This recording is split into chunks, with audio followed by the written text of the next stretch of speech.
하나님 말씀 에레미야 애가 3장 20절에서 26절입니다. 구약성경 1147면에 있습니다. 에레미야 애가 3장 20절부터 26절까지 한 절씩 교독으로 읽고 마지막 절은 함께 읽겠습니다. 내 마음이 그것을 기억하고 내가 낙심이 되오나 그것을 내가 마음에 담아두었더니 그것이 오히려 나의 소망이 되었음은 여호와의 인자와 긍휼이 무궁하심으로 우리가 진멸되지 아니함이니이다. 이것들이 아침마다 새로우니 주의 성실하심이 크시도도다. 내 심령에 이르기를 여호와는 나의 기업이시니 그러므로 내가 그를 바라리라 하도다. 기다리는 자들에게나 구하는 영혼들에게 여호와는 선하시도다. 사람이 여호와의 구원을 함께 26절 함께 읽겠습니다. 사람이 여호와의 구원을 바라고 잠잠히 기다림이 좋도다. 아멘.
우리에게 이 주신 말씀을 통해서 우리들이 참 이제 배워야 할 것이 분명하게 있습니다.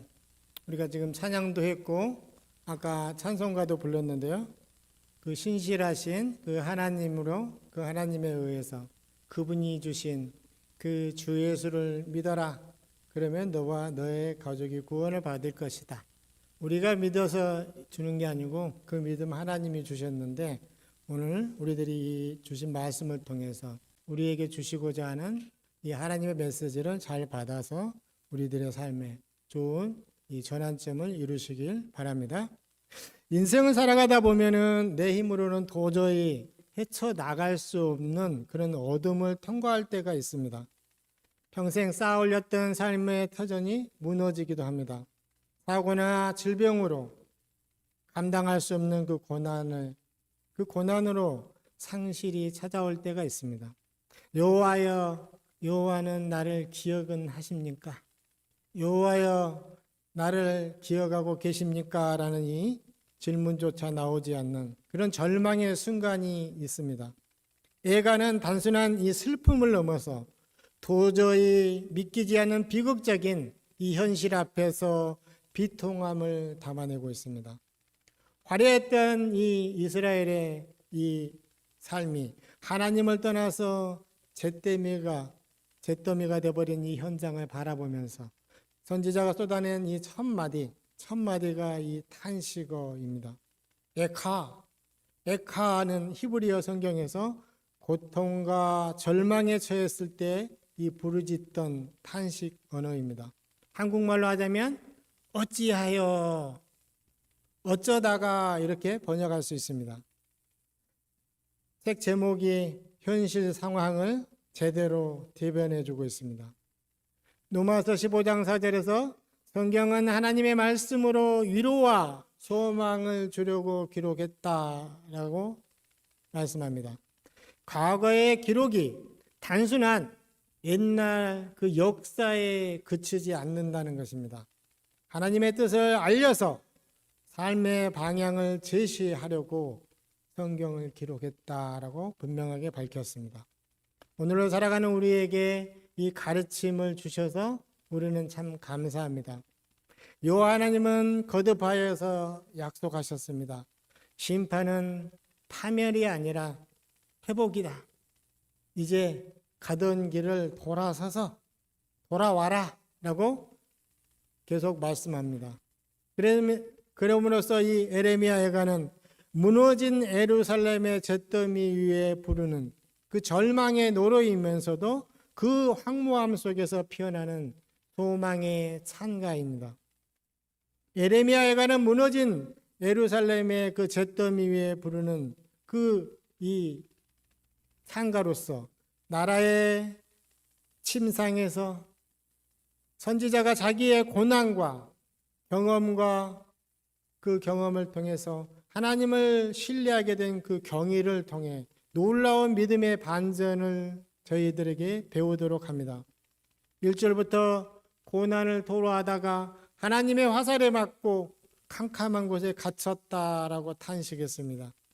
그리고 19절에 다다라 나의 힘과 여호와께 대한 내 소망이 끊어졌다 라면서 끝자락에 다다랐다는 고백을 하고 있습니다. 20절에서 기억은 과거의 고통과 상처가 끊임없어서 생생하게 그 기억이 되살아나는 상태라는 것입니다. 낙심되는 이유는 고통의 무게로 인해서 절망 속에 완전히 꺾여버려 이제 일어설 힘조차 없는 그 모습을 담고 있습니다. 꾸준하게 고초와 재난이 쑥과 담즙이라고 기억했던 그 선지자가 오늘 본문 21절에 대전환을 이룹니다. 21절에서 이것을 내 마음에 담아두었더니 그것이 오히려 나의 소망이 되었음이니라 라고 선언합니다. 자기의 시선을 돌려서 여호와의 성품으로 돌려놓고 있습니다. 소망은 환경이 좋아져서 생기는 것이 결코 아닙니다. 이것을 이라 하면서 반전이 시작되고 있습니다. 이것이 무엇입니까? 선지자가 마음에 기억해낸 이것은 자신의 그 참혹한 고난의 환경이 결코 아닙니다. 지난날 참혹한 그 경험 속에서 하나님의 헤세드 사랑과 긍휼 그리고 성실하신 변함없으신 그 구원의 역사입니다. 환경이 여전히 대더미일지라도 하나님의 변함없는 성품을 마음에 담으면 그 마음에 담아서 돌이킬 때 비로소 소망이 시작된다는 것입니다. 사랑하는 성도 여러분, 고난의 한복판에서 하나님의 이 성품을 기억해낼 때 절망이 소망으로 바꾸시는 줄로 믿으시기 바랍니다. 당면한 고난이 아니라 날마다 경험한 여호와로 인해서 애가 전체에서 가장 좋은 소망의 가사가 고백되면서 노래가 지금 터져 나오게 됩니다. 무엇이라고 노래하고 있습니까? 22절 말씀에 여호와의 인자와 자비가 무궁함으로 우리가 진멸되지 않았다 라고 소망을 노래하고 있습니다. 왜냐하면 왜 우리가 청소되지 않았냐면 여호와의 헤세드 사랑과 긍휼이 다하지 않았기 때문이다 라고 말씀하고 있습니다. 그렇다면 어떻게 가장 절망적인 이 황무한 상태 속에서 소망의 노래를 부를 수 있었을까요? 헤세드 하나님의 긍휼과 신실하심에 대한 믿음만이 여호와 하나님과 관계 회복의 열쇠라는 사실입니다. 그러면서 26절에서 노래를 부를 수 있는 답을 말씀하고 있습니다. 사람이 여호와의 구원을 바라고 잠잠히 기다림이 좋도다. 조급함이나 인간적인 발버둥을 내려놓아야 합니다. 날마다 아침마다 새로워지는 이 하나님의 이 헤세드 은혜를 신뢰하면서 고요하게 기다리는 것, 이것이 성도의 참된 믿음이라는 것입니다. 오늘 예배하는 우리 모두에게 절망 같은 현실 중에서도 예수 그리스도의 그 신실하심을 소망하며 회개와 부흥의 역사가 일어나시기를 축복합니다. 우리의 힘과 상황은 매우 절망적입니다. 그럼에도 불구하고 당장 눈앞에 고통이 해결되지 않더라도 잠잠히 기다릴 때 결국 주님, 하나님의 그 응답을 주실 것을 확신하면서 깨닫는 은혜가 풍성하시기를 바랍니다. 첫 번째는 남겨진 이유가 여호와의 성품 때문입니다. 22절 말씀에서 여호와의 인자와 자비가 무궁함으로 우리가 진멸되지 않았다라고 노래하였습니다. 선지자가 절망 속에서 가장 먼저 바라본 것은 자신의 바닥난 그 상황이 아니라 하나님의 성품입니다.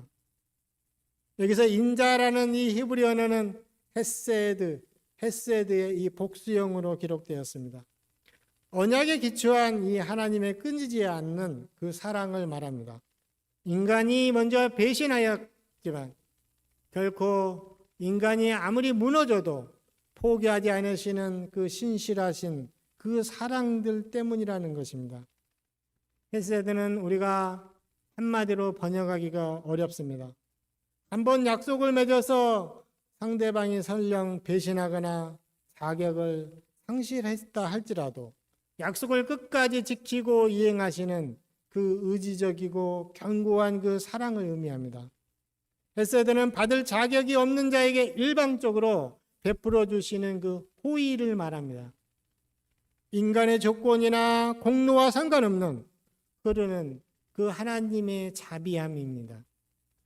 히브리 사고에서 헤세드는 상대의 조건에게는 관계없이 지속과 다함이 없는 그 행동적인 사랑을 말하고 있습니다. 고통받는 자를 향해 직접 손을 내밀어서 구원합니다. 구원하고 보호하고 회복시켜서 구체적인 행동으로 실천을 동반하는 그 사랑, 그 헤세드 사랑입니다. 아하바라고 하나님께서 자기 집을 내려다보는 것, 이것이 사랑입니다.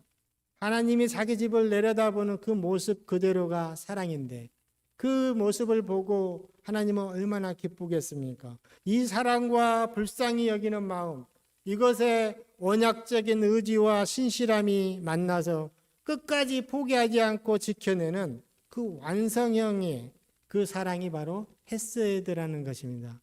저도 계속 결론을 내려고 하는데 너무 의미가 커서 결론을 다 못 내립니다.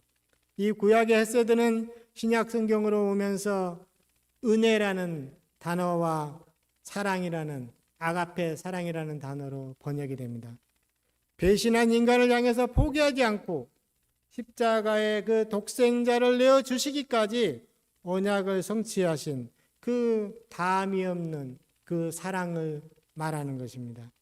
예수 그리스도의 십자가 사랑이야말로 헤세드가 역사 속에서 가장 완벽하게 실현됐던 그 사건입니다. 그리고 자비에 해당하는 이 단어는 긍휼, 자식을 향해 창자가 끊어진 듯 그 아파하는 어머니의 불쌍히 여기는 그 마음을 말합니다. 유다 백성의 죄악을 생각하면 그들은 이미 흔적도 없이 다 진멸되고 말았을 것입니다. 그러나 멸망의 현장 속에서 남은 자로 서 있을 수 있는 거기에 이유가 있습니다. 그것은 그들의 의로움이 결코 아닙니다. 그것은 다하지 않은 무궁하신 이 하나님의 헤세드와 긍휼 때문입니다. 오늘을 사는 우리들에게도 우리의 삶을 되바치는 것이 역시 나의 열심이나 나의 의로움이 결코 아닙니다. 나를 포기하지 않으시는 하나님의 이 무궁하신 헤세드와 긍휼 때문입니다. 일방적으로 관계를 맺으시고 포기하지 않고 무궁한 그 사랑, 그 헤세드가 백성이 언약을 파기했지만 하나님은 독생자 그 예수 그리스도를 이 땅에 보내시고 십자가의 피로 그 새 언약을 맺음으로 무궁한 이 헤세드를 완성하셨습니다. 그래서 우리가 예수를 믿음으로 우리는 이 무궁한 이 헤세드의 사랑을 받은 것입니다. 이 여호와의 사랑과 긍휼이 다 소진되지 않아서 자기 백성 살리려고 사람의 옷을 입고 예수님이 이 땅에 오신 것입니다. 마가복음 9장 36절에 무리를 보시고 불쌍히 여기시니 이는 그들이 목자 없는 양과 같이 고생하여 기진함이라 라고 말씀합니다. 예수님은 가르치고 복음 전파하고 병 고치시면서 마을을 두루 다니셨습니다. 예수님께서 병자와 죄인, 소외된 계층, 목자 없는 그 양 같은 그 무리들을 보실 때 민망히 여기사 불쌍히 여기셨다. 그래서 그들의 고통에 함께 참여하셨다는 것입니다.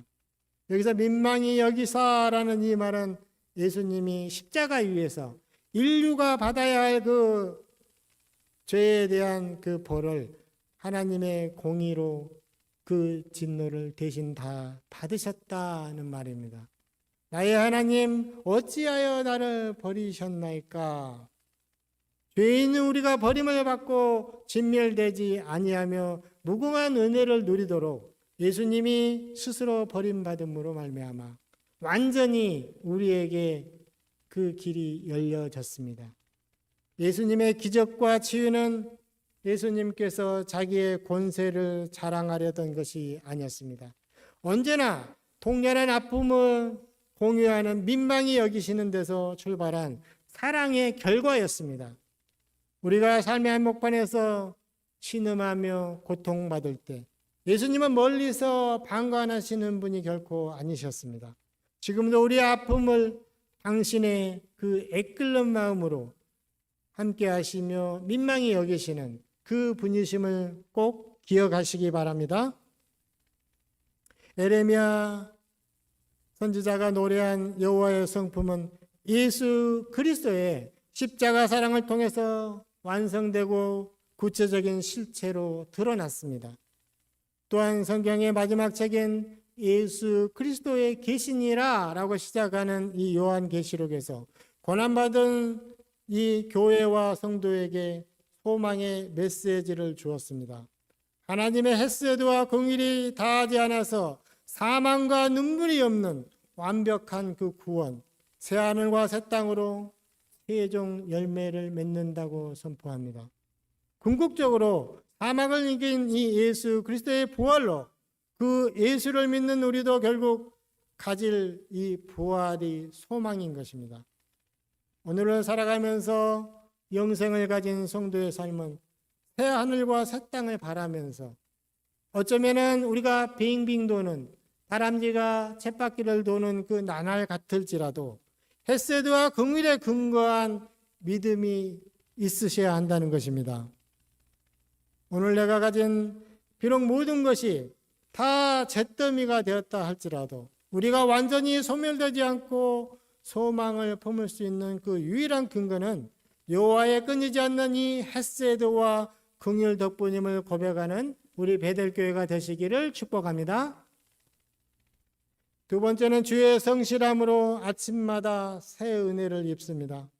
23절에서 이것들이 아침마다 새로우니 주의 성실하심이 크시도소이다 라고 말씀합니다. 여기서 놀라운 사실은 주어진 시제가 현재형이라는 것입니다.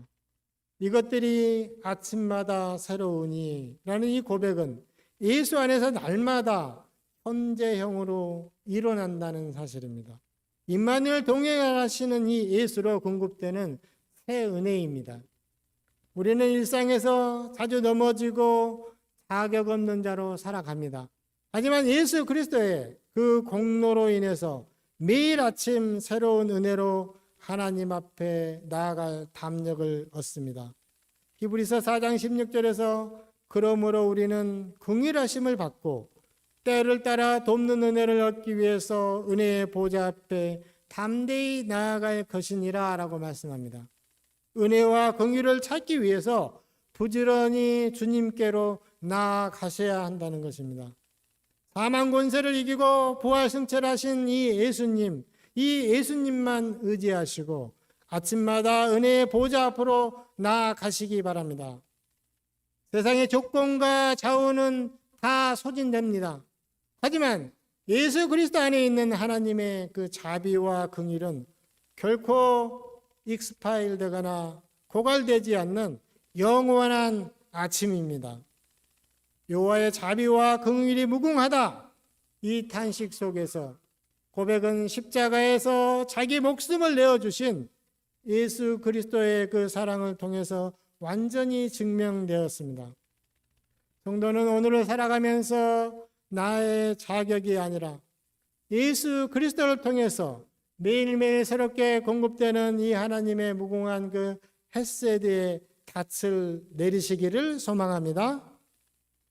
광야를 지나던 이스라엘 백성들은 매일 만나를 거두었습니다.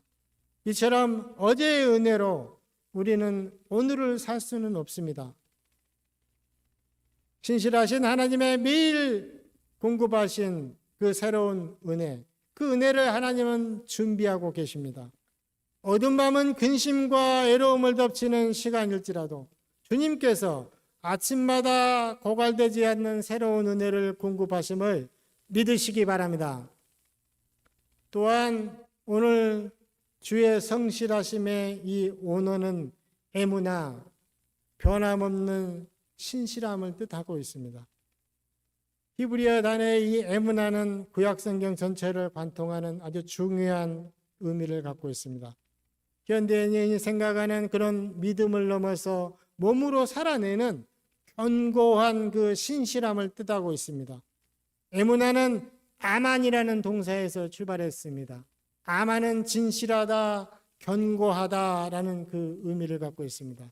우리가 기독교 때 외치는 진실로 이루어지기를 원합니다. 아멘 하는 이 단어와 같은 어원을 갖고 있습니다. 인간은 끊임없이 약속을 어기고 흔들리지만 하나님은 한 번 맺으신 그 언약을 반드시 지키시는 견고한 분임을 나타낼 때 사용됩니다. 그리고 이 에무나는 인간에게 쓸 때 충성과 정직과 견딤에 쓰고 있습니다. 단순한 어떤 동의가 아니라 고난과 시련 속에도 자리를 지켜내는 그 행동적인 버팀을 의미하고 있습니다. 출애굽기 17장 12절에서 모세가 느비딤 전투에서 손을 들고 기도할 때 해가 질 때까지 그의 손이 내려오지 않고 견고하게 유지되었던 모습, 그 모습을 묘사할 때 에무나가 견딤에 처음으로 등장하였습니다. 하박국 기자가 하박국서 2장 4절에서 여호와의 응답의 때를 기다리라 하면서 의인은 그의 믿음으로 살리라, 의인은 그의 믿음으로 말미암아 살리라라고 말씀할 때 여기서 믿음이라는 단어가 흔들리지 않고 충성됨으로 견딤, 여기에서 이 에무나를 사용하였습니다. 불의한 세상 속에도 하나님의 약속을 붙들고 묵묵하게 버텨내는 그 신실한 삶을 뜻합니다. 그래서 우리가 믿는다는 것은 그리스도의 그 신실하심과 예수를 향한 지속적인 신뢰와 삶의 응답을 모두 포함하고 있습니다. 즉 의인은 내 행위가 아니라 그리스도의 신실하심에 뿌리를 내리고 견디면서 버텼을 때 얻게 되는 생명이라는 것입니다. 이 단어가 신약 성경에 와서 헬라어로 기록되면서 에무나는 피스티스, 믿음으로 번역되었습니다. 그러므로 신약의 믿음은 구약의 에무나가 지녔던 그 역동적인 의미를 그대로 다 계승하였습니다. 따라서 내가 예수를 믿는다, 내가 예수를 믿으면 그 예수가 내 안에서 살아 역사하는 역동적인 믿음이 증명되어야 합니다. 아멘 안 하시네요. 아멘. 에무나가 하나님의 신실하신 성품에 기초하였다면 신약의 그 피스티스, 믿음은 역시 신실하신 예수 그리스도라는 인격체와의 관계를 기본으로 하고 있습니다. 믿음은 하나님이 계시다는 그 사실을 아는 것에서 그치지 않습니다. 그리스도의 이 신실하심에 내 삶의 무게 전체를 실어서 맡기는 것, 이것이 믿음입니다. 믿음은 나를 향해 아침마다 새롭고 성실하신 이 하나님을 전적으로 신뢰하는 것입니다. 내 삶에 폭풍우가 몰아쳐서 내가 그 비바람 속에서도 마땅히 서 있어야 할 그 자리를 묵묵히 지켜내는 그 거룩한 버팀을 말합니다. 오늘날 성도에게 믿음이란 단순히 나는 하나님을 믿는다는 이 입술의 고백에서 그치지 않습니다. 믿음의 성도가 예수의 향기가 밖으로 흘러나와야 합니다. 예수의 향기가 밖으로 흘러나오지 않는다면 사망과 부활을 믿는다면서 적당히 희생 없는 신앙의 길을 걷고 있지 않는지 돌아보셔야 합니다. 연약한 우리의 감정과 형편은 아침 저녁으로 바뀝니다. 하지만 해가 동쪽에서 어김없이 아침마다 떠오르듯이 우리를 향한 이 하나님의 신실하신 손길은 단 한 번도 멈춘 적이 없습니다. 부활하신 이 하나님, 이 예수님께서 항상 우리와 함께 하시며 약속을 변개하지 않으시고 지키신다는 사실을 기억하셔야 합니다. 불확실한 현 시대를 살아가면서 이 예수님의 부활을 믿으면 언젠가 모르지만 죽음은 반드시 옵니다. 예수를 믿는다고 고난이 없는 것도 아닙니다. 창조 이후에 이 시대가 종말하는 그날에 누구나 예외 없이 부활하여 심판에 임하는 것도 믿으셔야 합니다. 예수를 주님으로 영접하고 거듭난 이 성도는 하나님의 생명 때문에 영생을 가졌습니다. 그래서 오직 예수로 인하여 고난 중에 찬송하며 기도하며 아침마다 새로운 그 새 은혜를 입게 되는 것입니다. 오늘도 예배하시면서 예수님의 그 성실한 심에 뿌리를 내려서 어떠한 환난이 닥쳐오더라도 믿음으로 견뎌내시면서 승리하시는 우리 베델교회 모두 되시기를 축복합니다. 세 번째는 여호와만 잠잠히 기다리는 믿음입니다. 24절에 내 심령에 이르기를 여호와는 나의 기업이시니 그러므로 내가 그를 바라리라 하도다라고 말씀합니다. 자, 유다 백성은 지금 현재 상황이 모든 것을 다 잃어버렸습니다. 땅도 뺏기고 예루살렘도 그 화려한 도성도 또 솔로몬의 성전도 다 잿더미가 되어버렸습니다. 그러나 이 상황 속에서 선지자가 고백합니다. 여호와가 나의 기업이 되신다. 여호와가 나의 소유가 되신다. 여호와가 나의 분기시다 라고 지금 고백하고 있습니다. 세상의 모든 소유와 울타리가 사라진다 해도 하나님 자체가 나의 유산이 되었습니다 라고 고백하였습니다. 그래서 성도는 결코 모든 것을 잃은 자가 아닙니다. 땅의 소망이 끊어졌을지라도 비로소 하나님 한 분으로 만족하시는 영적 전환이 시작되는 것입니다. 요한계시록 21장 3절에서 새하늘과 새 땅을 보니라며 하나님의 장막이 사람들과 함께 있음에 하나님이 그들과 함께 계시리니 그들은 하나님의 백성이 되고 하나님은 친히 그들과 함께 계시니라 라고 말씀합니다. 성도의 가장 큰 복은 하나님과 함께하는 것입니다. 하나님과 막힘없이 교제하는 것입니다. 하나님의 성도의 영원한 기업이 되셔서 눈물을 닦아주시고 임마누엘 함께 계시는 분깃이 되어주심을 믿으시기 바랍니다.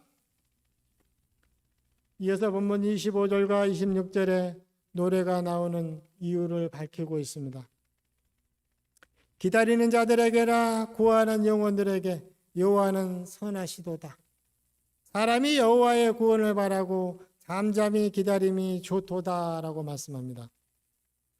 고난과 슬픔 속에서도 주님의 그 성실하심을 바라보며 기다리는 성도에게 소망과 위로가 됩니다. 하나님의 신실하심을 깨달은 선지자가 고난을 통과하는 마지막 태도로 잠잠히 기다리라고 제시하고 있습니다. 여기서 잠잠하다는 것은 수동적인 어떤 포기나 나태한 그 게으름을 뜻하지 않습니다. 내 뜻과 저급함을 내려놓고 내 힘으로 상황을 어떻게 조작해 보려는 그 시도를 자발적으로 멈추는 그 거룩한 침묵을 말합니다. 우리는 하나님의 때, 그 카이로스와 하나님의 방법, 하나님의 일하심이 가장 완벽함을 믿으셔야 합니다. 기다린다는 말의 어원은 몸을 비틀다, 빙글빙글 돌다라는 역동적이고 물리적인 그 움직임에서 유래되었습니다. 문맥에 따라서는 고통을 겪다, 상조하다, 인내하다는 의미로 확장되어 사용됩니다. 이 단어는 단순한 대기의 상태로 기다린다는 것이 아닙니다. 배산의 수고와 고통을 동반하는 강렬한 그 기다림을 내포하고 있습니다. 이 단어가 시편 37편 7절에서 여호와 앞에 참고 기다리라 고 말씀하실 때 이 단어를 사용하였습니다. 고통으로 몸이 뒤틀리는 듯한 어떤 상황이 와도 그 상황 속에서 새 생명이 태어나듯이 하나님이 응답하셔 이루실 것을 신뢰하면서 견디는 정금 같은 그 기다림을 뜻하고 있습니다. 결국 잠잠히 기다린다는 것, 깨어서 기도하면서 고요하게 주님의 구원을 바라보는 능동적 그 신뢰를 표현하고 있습니다. 계시록 14장 9절에서 11절에 짐승과 우상에게 경배하여서 이마나 손에 표받은 자들이 받게 될 엄중한 심판을 말씀하셨습니다. 그리고 이어서 12절에서 세상의 유혹과 압박 속에도 끝까지 인내하며 신앙을 지키는 자들이 누구인지를 극명하게 대조하여서 보여주고 있습니다. 계시록 14장 12절에 성도들의 인내가 여기 있나니 그들은 하나님의 계명과 예수에 대한 믿음을 지키는 자니라라고 말씀합니다. 복 있는 성도는 인내하면서 믿음을 지켜야 한다라고 말씀하고 있습니다. 마지막 때를 살아가는 우리 성도님들의 자격과 인내가 반드시 필요하다고 선언하고 있습니다. 사랑하는 성도 여러분, 끝까지 예수님을 바라보고 견디는 자에게 생명의 면류관이 주어질 것입니다. 참된 성도는 환난 중에도 인내하면서 하나님의 말씀과 예수를 향한 신실한 그 믿음을 삶으로 지켜내는 성도가 되셔야 합니다. 오늘 예배하면서 하나님의 도우심을 조급하게 서두르지 마시고 조용히 기대하면서 기다리는 우리 베델교회가 되시기를 축복합니다. 말씀을 마무리하겠습니다. 사랑하는 성도 여러분, 오늘 우리가 서 있는 삶의 자리는 어떠합니까? 모든 것이 무너진 것 같은 잿더미 속에 있을지라도 내 문제와 환경에서 시선을 돌려서 변함없으신 하나님께 고정하시기 바랍니다. 그래서 첫 번째 나를 붙들고 있는 무궁하신 헤세드, 그 하나님의 사랑과 긍휼을 믿으시기 바랍니다.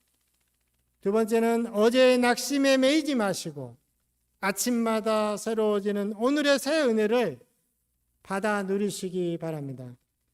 세 번째는 하나님을 나의 유일한 기업으로 삼으시고 내 조급함을 내려놓고 잠잠히 주님의 구원을 기다리십시오. 풍랑 속에도 기쁜 평안으로 우리를 이끄시는 신실하신 이 하나님을 바라보시면서 다시 소망으로 일어나시는 우리 성도님들 다 되시기를 예수 그리스도 이름으로 간절히 축원합니다. 기도하겠습니다. 사랑과 은혜가 풍성하신 하나님 아버지 감사합니다.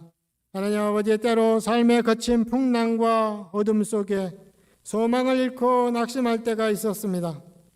그러나 주님의 헤세드 사랑과 긍휼하심과 변함없는 그 성실하심이 무궁하시기에 우리가 진멸되지 않았음을 오늘 깨닫게 하여 주시니 감사합니다. 내 생각과 조급함을 내려놓고 아침마다 새로워지는 주님의 새로운 은혜를 사모하는 우리 모든 베델교회 되게 하여 주시옵소서. 여호와만을 나의 기업으로 삼아서 날마다 신실하게 기도하는 주님의 구원을 잠잠히 기다리며 승리하게 하여 주시옵소서. 이 모든 말씀 우리 구주 예수 그리스도 이름으로 감사하며 기도드립니다. 아멘.